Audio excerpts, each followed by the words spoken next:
Hello, good morning students. Today we will start new chapter 8th chapter. We will discuss about transportation in plants and animals. मतलब plants और animals में कैसे चीज़ें transport होती हैं. You know that organisms need food, water and oxygen for their survival. हमें पता है बेटा, किसी भी ऑर्गेनिज्म को सर्वाइव करने के लिए फूड, वाटर और ऑक्सीजन नेसेसरी है, ज़रूरी है. हमें ज़रूरत होती है किसकी? फूड, वाटर और ऑक्सीजन की. और ये पार्ट्स ये सब्सटेंसेस हमने ले लिए, लेकिन ये बॉडी के हर पार्ट तक भी जाने ज़रूरी है, ट्रांसपोर्ट होने ज़रूरी है. ठीक है, एक बार ट्रांसपोर्ट हो गया उसके बाद प्रोसेस होंगी, जैसे हमने अभी पढ़ी थी रेस्पिरेशन प्रोसेस, है ना. तो उनमें से कुछ वेस्ट निकलेगा बेटा. The waste that are produced by the organisms. Organism कुछ वेस्ट प्रोड्यूस करेगा और वो हमें बॉडी से क्या करना है? रिमूव करना है, हटाना है, क्योंकि वो हमारे बॉडी के लिए टॉक्सिक है. ठीक है.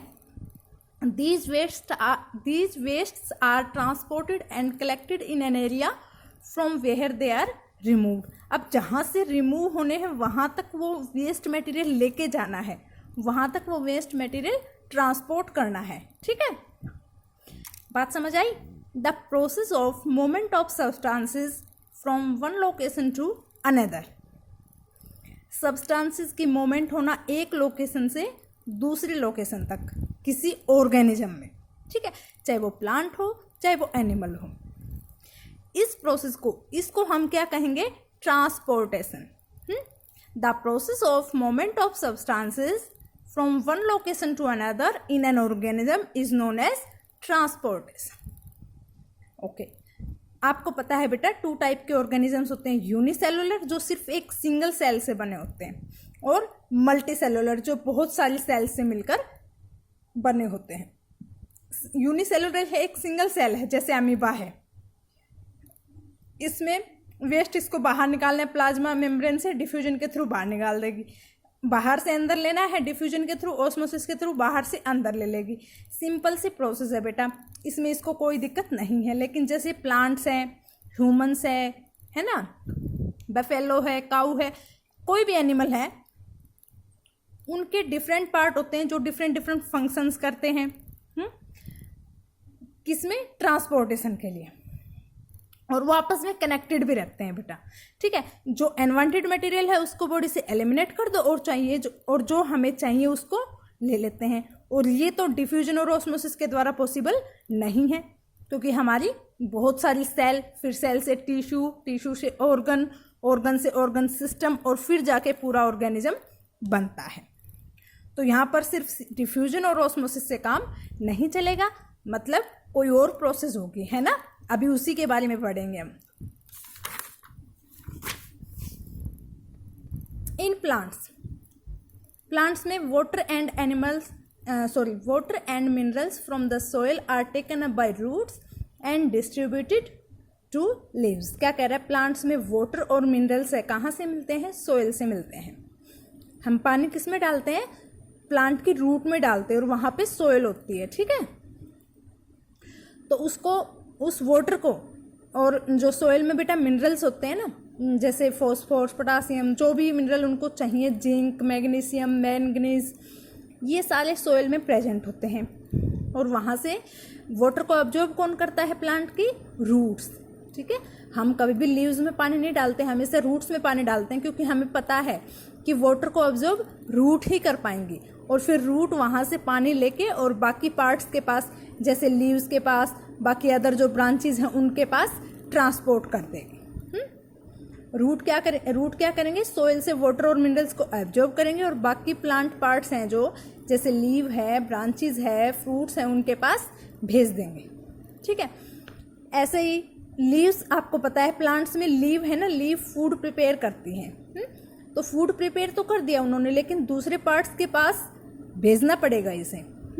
फूड प्रिपेयर हो गया लीव्स में, लेकिन वो अब क्या होगा? वो डिस्ट्रीब्यूट होगा other parts of the plant. ठीक है, transportation in plants. In plants it is food, water and minerals carbon dioxide और ऑक्सीजन दैट गेट ट्रांसपोर्टेड। आपको पता है प्लांट्स में फूड होता है जो लीव्स तैयार करती है, उसको हमें ट्रांसपोर्ट करना है, प्लांट को ट्रांसपोर्ट करना है। वाटर और मिनरल है जो रूट लेंगी सॉइल से, उसको भी ट्रांसपोर्ट करना है। कार्बन डाइऑक्साइड और ऑक्सीजन जो एटमॉस्फेयर से लेंगे उसको बाकी पार्ट्स के पास भेजना है। जैसे कार्बन डाइऑक्साइड को लीव्स के पास भेज देंगे, क्यों? क्योंकि लीव्स ने करनी है फोटोसिंथेसिस, यानी अपना फूड प्रिपेयर करना है। और आपको पता है प्लांट्स अपना फूड प्रिपेयर करते हैं तो उसके लिए कार्बन डाइऑक्साइड लेनी ही पड़ती है। और जो बाकी प्लांट के पार्ट हैं उनको रेस्पिरेशन के लिए ऑक्सीजन चाहिए। ऑक्सीजन है ना, एटमॉस्फेयर से ऑक्सीजन लेंगे और रेस्पिरेशन करेंगे, दैट गेट ट्रांसपोर्टेड। तो ये सारी चीज़ें ट्रांसपोर्ट होती है किसमें? प्लांट में। जैसे फूड प्रिपेयर कौन करेगा? लीव्स, और भेजेंगे अदर पार्ट्स के पास। वाटर और मिनरल कौन लेगा? रूट लेगा, और अदर पार्ट हैं जो प्लांट के उनके पास भेज देंगे। CO2 कहाँ से लेंगे? एटमॉस्फेयर से एब्जॉर्ब की जाएगी, और कहाँ भेजेंगे? Leaves for photosynthesis. लीव्स ही लेती है इसको, क्योंकि लीव्स के पास क्या होते हैं? स्टोमेटल पोर्स होते हैं। जो अभी जो चैप्टर करवाया उसमें बताया था ना। ऑक्सीजन भी कहाँ से मिलेगी? एटमॉस्फेयर से मिलेगी, एब्जॉर्ब कर ली जाएगी, और फिर सभी जो प्लांट के पार्ट है उसके पास भेज दी जाएगी रेस्पिरेशन के लिए। ठीक, रूट्स को भी ऑक्सीजन चाहिए बेटा। ठीक है, अगर उन्हें ऑक्सीजन नहीं मिलेगी, अगर पानी खड़ा रहेगा किसी भी प्लांट के रूट में, अगर हमेशा पानी खड़ा रहेगा तो वो प्लांट सूख जाएगा। क्यों? क्योंकि जो सोइल पोर्स है उसमें पानी भर गया, उनको एयर मिल ही नहीं पा रही, ऑक्सीजन नहीं मिल पा रही, तो रूट्स क्या हो जाएंगी? डेड हो जाएंगे। ठीक है, अब बात ये है कि वाटर और मिनरल्स है वो ट्रांसपोर्ट कैसे होते हैं? Plants obtain water and minerals from the soil. Plant water और मिनरल्स को ऑब्टेन करते हैं कहाँ से? सोइल से। ये आपको पता है, मैंने अभी बताया है।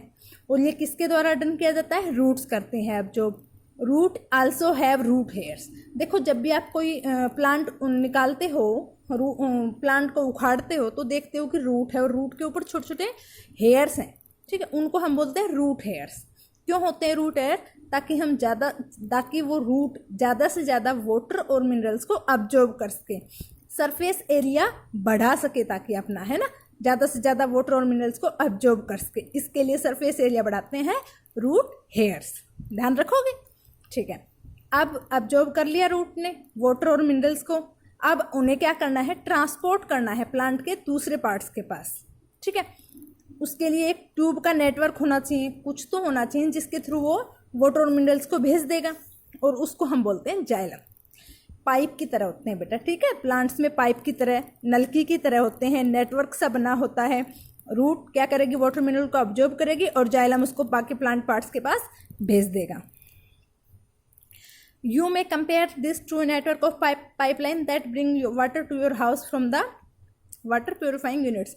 अच्छा, इसको हम अपने कंपेयर कर सकते हैं, जैसे वाटर सप्लाई से हमारे घर पे पानी आता है तो पाइपलाइन के थ्रू आता है, ऐसे तो नहीं कि ऐसे ही भेज दिया जाएगा। ऐसे ही बेटा प्लांट में भी कितना बड़ा प्लांट होता है ना, कितनी फुट का हो सकता है, तो पाइपलाइन होती है उसमें भी, और उस पाइप को हम बोलते हैं जाइलम, जो वाटर और मिनरल्स को ट्रांसपोर्ट करता है। जाइलम वाटर और मिनरल्स को ट्रांसपोर्ट कौन करता है? Xylem. There is a separate network of tubes that transport food. अब लीव्स ने फूड बना दिया। लीव्स अकेला लीव्स तो खाएगी नहीं, बाकी प्लांट पार्ट है उनको भी चाहिए, तो लीव ने जो फूड बनाया उसको बाकी पार्ट्स के पास ट्रांसपोर्ट करना पड़ेगा। तो वहाँ पे भी क्या होती है? एक पाइपलाइन होती है, और उसको हम बोलते हैं फ्लोएम। क्या बोलते हैं उसको हम? फ्लोएम। तो फूड को ट्रांसपोर्ट करता है फ्लोएम, और वाटर को ट्रांसपोर्ट करता है वाटर और मिनरल्स को जाइलम। ठीक है, जाइलम एंड फ्लोएम दस makeup the conducting tissue of A plant. इसीलिए प्लांट के कंडक्टिंग टिश्यू हो गए, मतलब कंडक्ट करते हैं वाटर, मिनरल्स और फूड को। इसलिए हम इन दोनों को क्या बोल सकते हैं? जाइलम और फ्लोएम को कंडक्टिंग टिश्यू बोल सकते हैं। ठीक है, और इनको हम वस्कुलर टिश्यू भी बोलते हैं। इन्हीं का नाम है। जाइलम और फ्लोएम को हम कंडक्टिंग टिश्यू भी बोल सकते हैं, क्योंकि ये वाटर और फूड को कंडक्ट करते हैं। वस्कुलर टिश्यू भी बोल सकते हैं, और इनका स्पेशल स्ट्रक्चर होता है, इसलिए हम इसको वस्कुलर बंडल्स भी बोलते हैं। देखो ये है बेटा जाइलम, दिख रहा है, ये जाइलम है और ये है फ्लोएम। ये जाइलम टिश्यू है, पाइप की तरह दिख रहा है ना आपको, पाइप की तरह जुड़े होते हैं बेटा, एक अकेली पाइप नहीं होती, छोटी छोटी पाइप्स होती है, आपस में कनेक्ट होती है। और ये हो गया फ्लोएम। फ्लोएम फूड ट्रांसपोर्ट करता है और जाइलम वाटर और मिनरल ट्रांसपोर्ट करता है। ठीक है, कंडक्टिंग टिश्यू कौन कौन से होते हैं? जाइलम और फ्लोएम। जाइलम करता है वाटर और मिनरल्स को ट्रांसपोर्ट और फ्लोएम करता है फूड को ट्रांसपोर्ट। ठीक है, एक एक्सपेरिमेंट दिखा रखा है बेटा, एक कह रहा है कि एक फ्लावर लो स्टेम के साथ, जिसकी 15 सेंटीमीटर स्टेम होनी चाहिए। ठीक है, और उस स्टेम को किसी मतलब शार्प ब्लेड से उसको कट कर दो, बीच में से बिल्कुल शार्प ब्लेड हो और अच्छे से कट कर दो। और 2 ग्लास लो, एक में रेड इंक डाल दो, एक में वाटर और ब्लू इंक डाल दो, एक में वाटर और रेड इंक। और स्टेम जो आपने 2 पार्ट्स में डिवाइड की थी, एक इसमें डालो और एक इसमें डालो। आप देखोगे थोड़ी देर बाद या फिर 2 घंटे बाद कि रेड इंक भी इसके साथ साथ यहाँ तक चली गई और ब्लू इंक यहाँ तक चली गई। कुछ पेटल्स ब्लू कलर के हो गए, कुछ रेड कलर के हो गए। तो हमें इससे पता चला ना कि कुछ है जो कंडक्ट कर रहा है इस वाटर को, यहाँ तक सभी पार्ट्स तक भेज रहा है। हमें पता है वाटर को कौन कंडक्ट करता है? जाइलम। और जाइलम क्या है? एक कंडक्टिंग टिश्यू है। और इन कंडक्टिंग टिश्यू को हम क्या बोल सकते हैं? वस्कुलर टिश्यू, है ना। और जाइलम और फ्लोएम स्पेशल स्ट्रक्चर्स में होते हैं, इसीलिए हम इनको बोलते हैं वस्कुलर बंडल्स। अब है ट्रांसपिरेशन इन प्लांट्स। ट्रांसपिरेशन क्या होता है बेटा? प्लांट्स क्या करते हैं? वाटर लेते हैं, है ना। अब उस जो वाटर उन्होंने ले लिया ना, उस वाटर को बेटा जो यूज़ नहीं कर पा रहे हैं उस वाटर को बाहर निकालेंगे। जो एक्सेस वाटर है, एक्स्ट्रा वाटर है, उसको बाहर निकालेंगे और इस प्रोसेस को हम बोलते हैं transpiration. Is the evaporation of water, मतलब वाटर को इवेपोरेट होना है in form of water vapours. किस फॉर्म में? वाटर वेपर के फॉर्म में। From the plant surface, plant की जो लीव्स है वहाँ से। और लीव्स के पास एक स्ट्रक्चर होता है स्टोमेटा, जो गैस एक्सचेंज का भी काम करता है और ट्रांसपिरेशन का भी काम करता है। और ये स्टोमेटा कहाँ होते हैं? लीव्स में होते हैं। ठीक है, you may wonder why A plant loses water. हम ये सोच रहे हैं कि क्यों लूज करता है इस वाटर को। सोइल से पहले वो ऑब्जर्व करता है, फिर वो लूज करता है ना। प्लांट एब्जॉर्ब करता है वाटर और मिनरल्स और न्यूट्रिएंट्स कहाँ से? सोइल से। जो वाटर यूज़ नहीं कर पाता उसको बाहर की ओर इवोपरेट कर देता है। ट्रांसपिरेशन ज़रूरी है बेटा। क्यों है ज़रूरी? इनके पास कोई मोटर तो है नहीं कि रूट ने एब्जॉर्ब किया वाटर को और ऊपर तक पानी चला जाएगा। मोटर का बटन दबाया हमने और पानी ऊपर तक पहुंच गया। जैसे हमारी पानी की टंकी ऊपर रखी होती है छत पे, तो मोटर चला के भरनी पड़ती है, ऐसे ही तो नहीं छट जाएगा पानी। तो उसके लिए इन्हें ट्रांसपिरेशन की ज़रूरत होती है। ट्रांसपिरेशन कैसे काम करता है? जैसे आपके पास फ्रूटी है, ठीक है, फ्रूटी में क्या डालते हो आप? स्ट्रॉ डालते हो। स्ट्रॉ अपने आप मुंह में नहीं आएगी फ्रूटी, जब आप स्ट्रॉ से सक करोगे तब वो फ्रूटी ऊपर आएगी। ऐसे ही बेटा लीव्स सक करती हैं, सक्सेशन का काम करती हैं कि हम पानी को खींच रहे हैं, बाहर की ओर फेंक रहे हैं और रूट्स उसको एब्जॉर्ब करती हुई ऊपर तक लेके आ रही है ना। ये इनके लिए ज़रूरी होता है, तभी ये पानी ऊपर तक पहुंच पाता है। ठीक है, transpiration is beneficial to the plants. It creates a suction pool.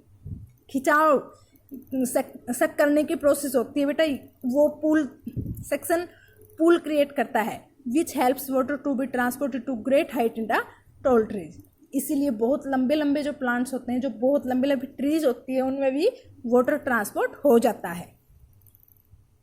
It also helps to lower the plants body temperature in summers.